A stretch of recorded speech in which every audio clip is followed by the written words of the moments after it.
Hello and welcome back to the Jazz Ranch.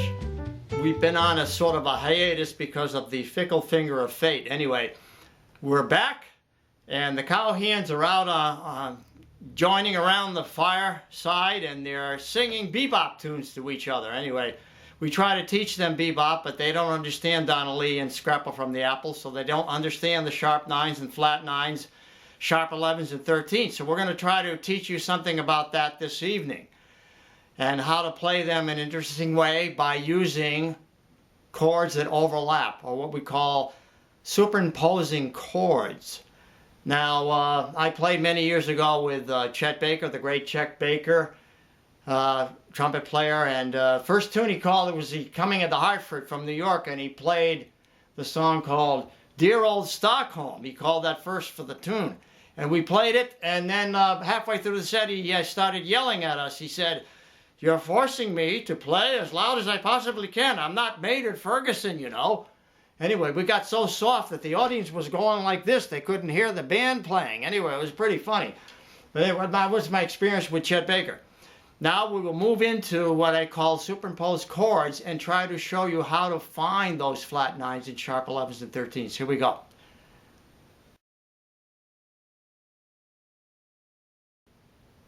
Starting out, I want to talk about superimposed chords. Now, this sounds rather complicated, but I want this lesson to be something valuable to beginner level and intermediate and advanced. And if you're advanced, you can use the forward button. You know how to do that, I hope. That's the arrows on your keyboard.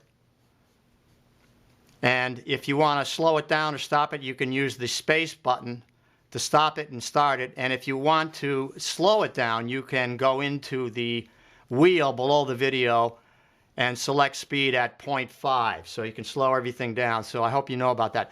Anyway, I'm going to start out by saying, what is a superimposed chord? Well, let's take, just for example, a C minor 7, like that, root flat 3, 5, 7, then put on top of it 9, 11, 13. How am I finding those? Well, I'm just counting up, but I have a C minor 7 and a D minor 7 stacked. So they're superimposed on top of each other. And this is modern music. This has a lot to do with Aaron Copland, Duke Ellington. Modern composers have used this for years.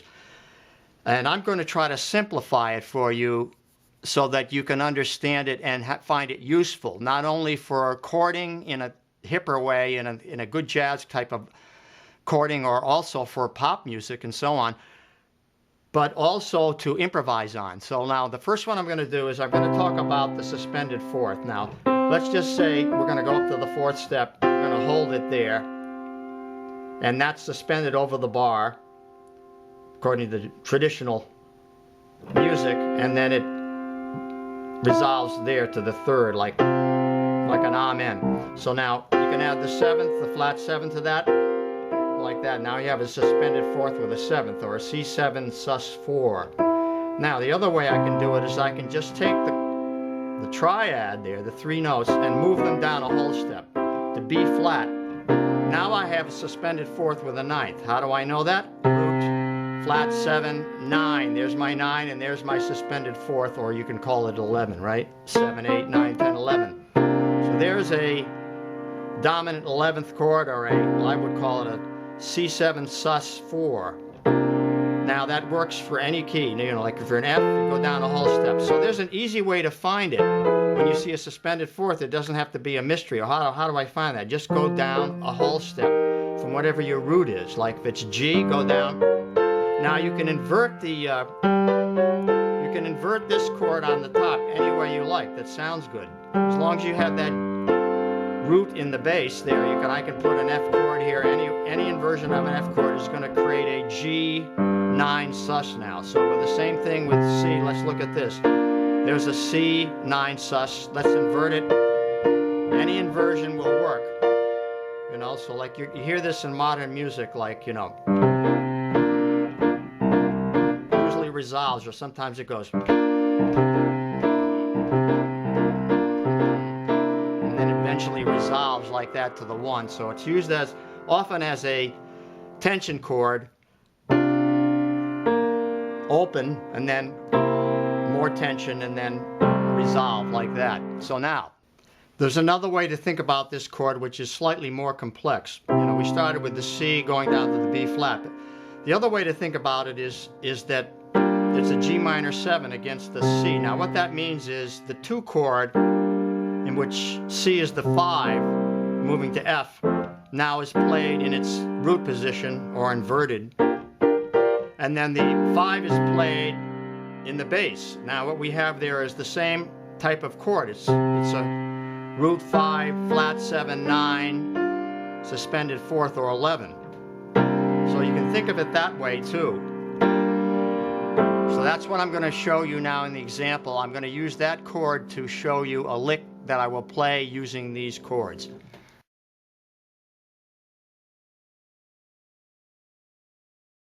Okay, so applying this to jazz now, I'm just going to play the C7 sus4 like this.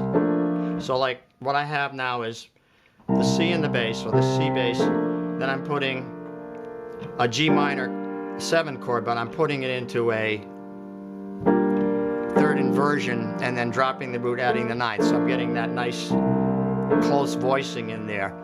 It's a pretty voicing. So like I have the C in the bass, and I go, here's the lick. Resolving it to F now. So you see how it resolves?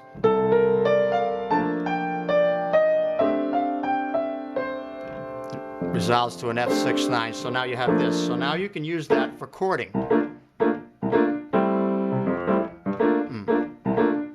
Now same thing transposed to the key of C would be this.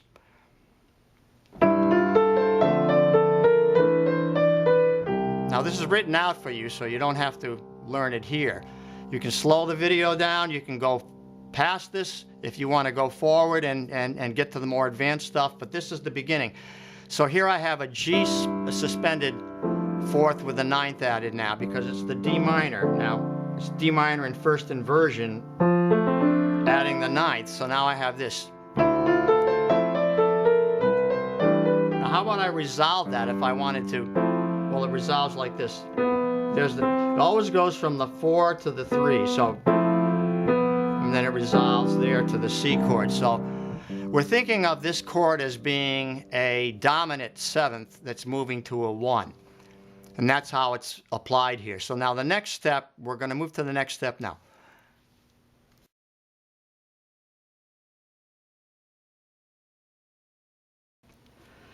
This next example, what happens is the right hand chord moves up a whole step. Rather than moving it down a whole step to a sus chord, now we're moving up a whole step. Now what happens here now is this becomes a D chord, not a C chord now. Just remember, this was a C sus. Now we're moving up. It makes it a D chord with the 7th in the bass.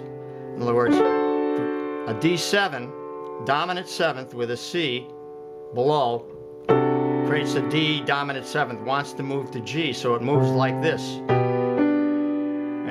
in a half step movement in the bass.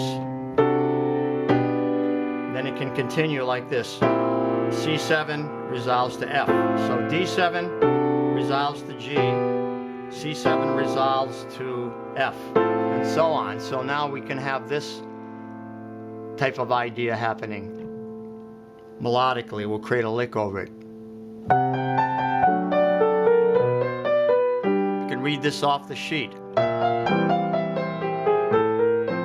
It continues like this.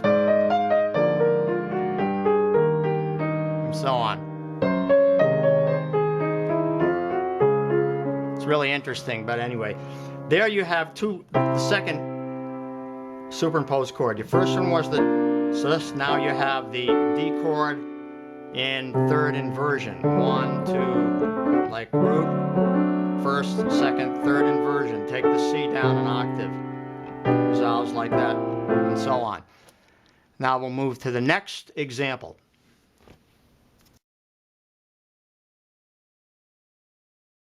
The next example is really a jazz sounding chord. Now I'm using, basically in this video, I'm just going to use dominant 7th chords, because if I were to try to do everything, it would take hours. So I'm just going to keep this as short as possible, but just using dominant 7th because they're the most interesting ones to use in this manner of stacking chords or superimposing chords. So this next one now is going to be a C7. So like remember we had the triad there. We had those versions. Now we're going to take a C7 like that, root, third, seventh. Now we're going to go up a whole step with the chord like this and put that in there. Now what do we have now? We have a really jazz sounding chord. So you can think, well, how do I find the sharp 11? How do I find the 9th or the 13th? Well, there you have it. Go up a whole step from the root and play a triad. So as long as I put that 7th in, that flat 7 and that 3rd, now I have the 9th, the sharp 11, and the 13th. How do I know that? 1, 2, 3, 4, 5, 6, 7, 8, 9, 10, 11 sharped, 12, 13. So there you have that. Now that will resolve to F the same way. In other words, the tension chord, this is a C7, 13 sharp 11, resolves to F like that. Or so now a lick on it might sound like this. So the interesting thing is now you have, you can think of the chord in the right hand and play a lick based on the scale of that chord. And you're getting in those nooks and crannies, as I like to say. It's more sophisticated than just playing Mixolydian. We have this. We have that kind of thing. So now here I'm going to turn it into a 2-5-1. I'm going to use G minor 7 like this. Now here's our lick built on that chord. Let's listen to that again. And then a diminished chord. So I have this written out so it's a repeating pattern of 4 bars. So now you're really getting to hear the jazz sound.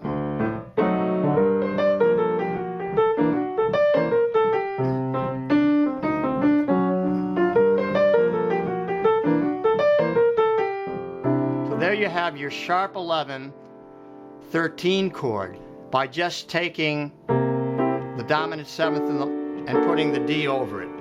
C7 with the D, superimposed chords, there you have it. For comping, it's great. You can invert it if you like this. You can invert it like that or invert it like... This is Herbie Hancock sound right there. There you have it. Okay, we'll move to the next example.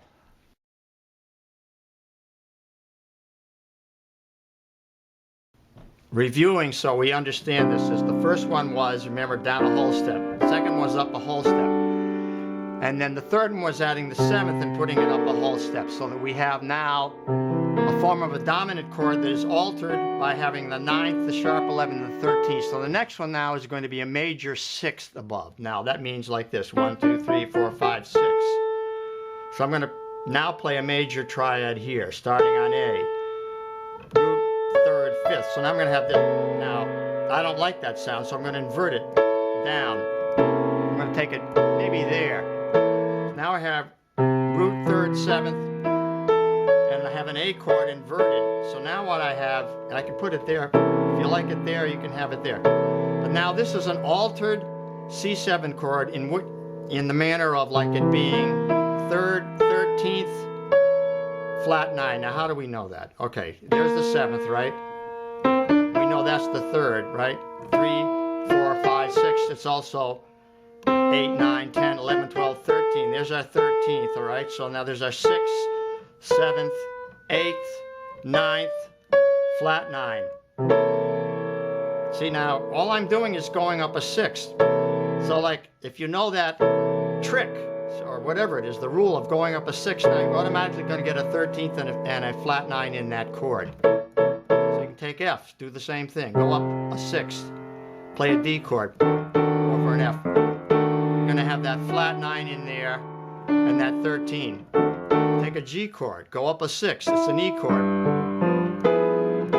See, now this is really some important stuff, because if you know this concept, then you're understanding it from frontwards, backwards, and in between. You know, like, because you can do all these things that are based on what the chord is in the right hand, and they'll fit in an interesting way in the left. So I'm going to have a lick now that I'm going to show you based on this one. It goes like this. Now, first of all, it's this. So now the lick is going to be this. It's very simple, like. So now I'm going to put it into a 2-5-1 like this, and this is written out for you so you can download it. Let's try this.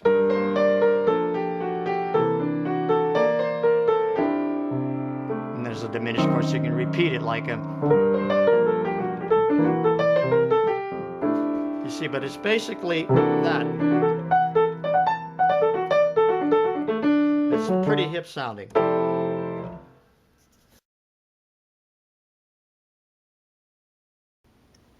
The next chord stack, or what I would call superimposed chord, would be the tritone. Now that's up a flat 5 or sharp 4, 3 whole steps up, and it would be triad built on F sharp against a C7, like that.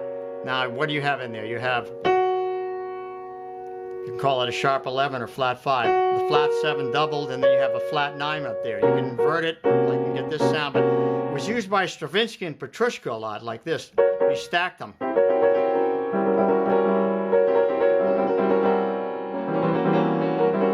Create a lot of tension, but anyway, a lot of tension in it. But so now here we have, let's play a lick on it. Resolve to F like this. See how maybe like that. You have like this lick.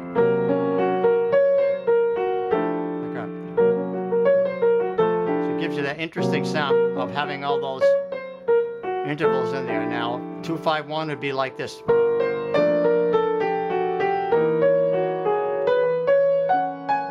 Let's try that again. Like that, yeah. Yeah, like that. Okay, it could be maybe like. So I'm now thinking of that scale, that F sharp scale, rather than the C scale. Particularly if you don't play it literally, if you just play it partially, it sounds very interesting.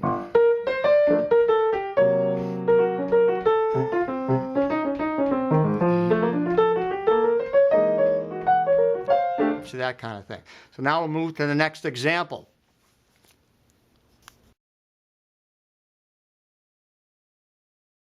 You're getting a lot of information here. Now, if you're already advanced, then this is just boring for you, and like you can move ahead by hitting the fast forward.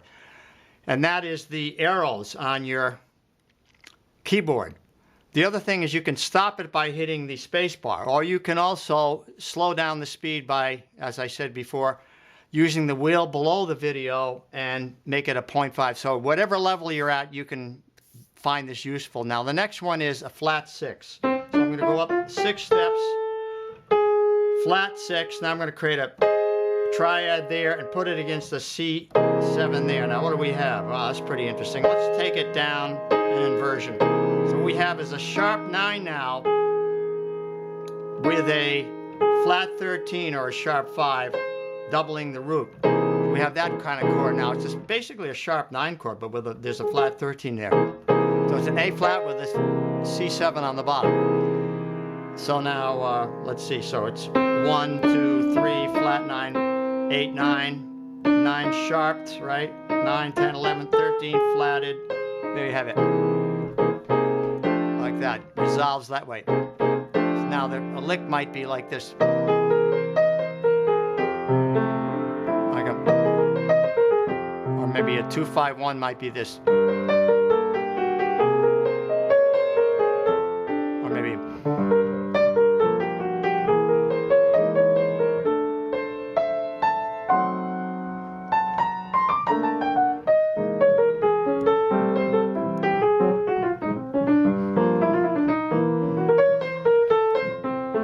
Now that gives you more interesting sounds because now you're dealing more with those non-chord tones, those flat 9s, sharp 11s, and so on that give you an interesting sound.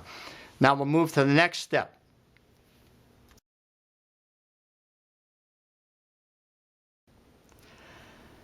This is the last step I want to talk about because this is getting too long and it's getting complicated, but I want to keep it simple. And so this next one is just going up a half step like this, but then making it minor. Now what does that do? Well, that's a very common chord in jazz, right? So you go up a half step, create it minor. Go up a half step, create it minor. Go up F, let's try F. Make it minor. Let's go up G, up a half step, make it minor. That's the flat 9. That's the flat 9, right? Let's go. All right, so now flat 9, right? And with the augmented fifth or the flat 13 in there, resolves nicely there. That's a very common one. You use that all the time in jazz. The favorite chord of Monk was the flat 9. So now a lick you might play would be this. Right? 5-1. Now let's play it on a 2-5-1 like this.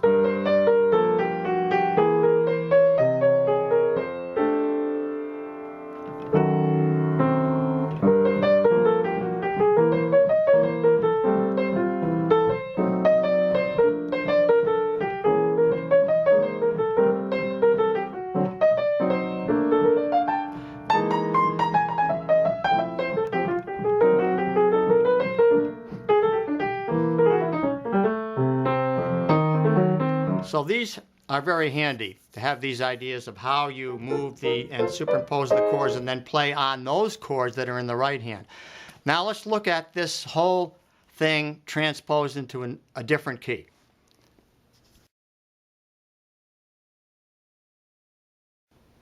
For this last segment, I'm going to play this now in the key of C. So it'll be D minor 7, G7 altered to C major 7, and then a transition chord like a D flat diminished. But I'm going to do it in reverse order of the way I showed you. So the first one's going to be up a half step, up the minor, like this.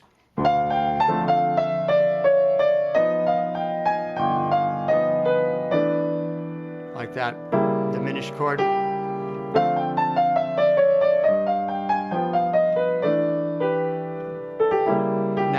Okay, so the next one's going to be the flat 6, so it goes like this.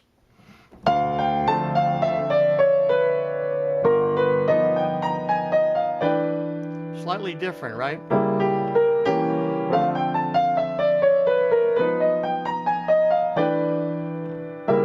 Next one is the tritone. A little more unorthodox, I think, sounding like...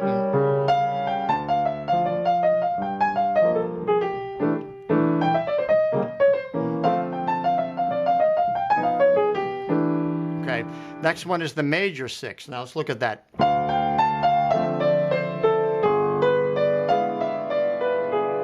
That has that. It's like an E against the G chord, right?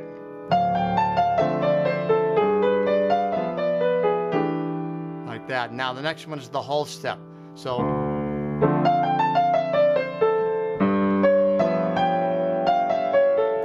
see that?